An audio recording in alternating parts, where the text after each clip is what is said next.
महाराज धृतराष्ट्र ने भगवान वेद व्यास जी महाराज से पूछा कि महाराज मेरे 100 पुत्र मेरे सामने मारे गए। बड़ा आश्चर्य है, मुझे अपने पिछले 100 जन्मों का स्मरण है कि मैंने एक भी पाप उनमें नहीं किया, फिर मेरे 100 बेटे क्यों मेरे सामने मारे गए। व्यास जी बोले, अरे मूर्ख, बस तू तो सृष्टि जब से बनी है तब से जन्म ले रहा है, ना जाने कब क्या किया तूने। धृतराष्ट्र बोले, तो महाराज बताओ। उनके अंदर का अंधेरा दूर हो चुका था। व्यास जी ने बताया कि 100 जन्मों से पूर्व तू भरतवर्ष का एक बड़ा ही प्रतापी और धार्मिक राजा था। तब रामेश्वरम को जाते हुए मानसरोवर के हंसों ने तेरे बाग में अपने परिवार के साथ बसेरा किया। एक हंस की हंसनी गर्भवती थी, वह तुम्हारे पास आया और तुमसे निवेदन किया, मैं अपनी गर्भवती पत्नी को बाग में छोड़े जा रहा हूं। और वह हंस रामेश्वरम चला गया। इधर उस हंसनी ने 100 बच्चों को जन्म दिया। तुमने उन्हें चुगने के लिए मोती दिए, पर एक दिन तुम्हारे रसोइये ने एक हंस के बच्चे को पकाकर तुझे खिला दिया। तुम्हें वह बड़ा स्वादिष्ट लगा और तुमने बिना विचार किए उसे आज्ञा दी कि इसी प्रकार का मांस नित्य पकाया जाए। अब देखो, जीभ इंद्रिय ने बल पकड़ा। तुमने यह भी नहीं पूछा कि यह क्या है, कहां से प्राप्त होता है। तुम मोह में अंधे हो गए और रोज उसी मांस की इच्छा करने लगे, और इस प्रकार उस हंसनी के मोती चुगने वाले 100 के 100 बच्चों को तुम खा गए। अब वह हंसनी अकेली रह गई। हंस रामेश्वरम यात्रा से वापस आया तो हंसनी से पूछा कि ये क्या और कैसे हुआ। उसने कहा कि राजा से ही पूछो। हंस ने राजा से कहा कि तुमने मेरे 100 बच्चों का मांस खा लिया।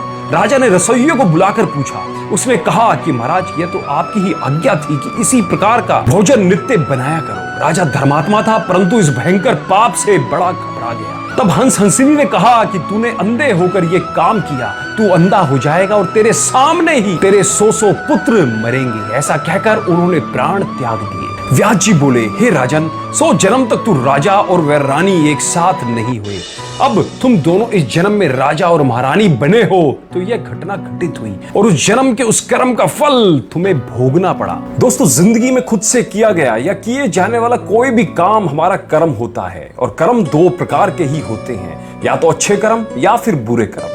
और ये हमारे कर्म ही होते हैं जो हमारे आने वाला कल बनाते हैं। इंसान का भविष्य इंसान के किए जाने वाले कर्मों पर निर्धारित होता है। यदि कर्म अच्छे होंगे तो उसका फल भी अच्छा ही मिलेगा, और यदि कर्म बुरे होंगे तो उसका फल भी बुरा ही होगा। दोस्तों, इस कहानी से मैं आपको यह समझाना चाहता हूं कि जो इंसान जैसा कर्म करता है उसे वैसा ही फल मिलता है। जब हम किसी का बुरा सोचते हैं या करते हैं तो उसका बुरा हो या ना बुरा हो, लेकिन बुरा सोचने वाले का या बुरा करने वाले का जरूर बुरा होता है।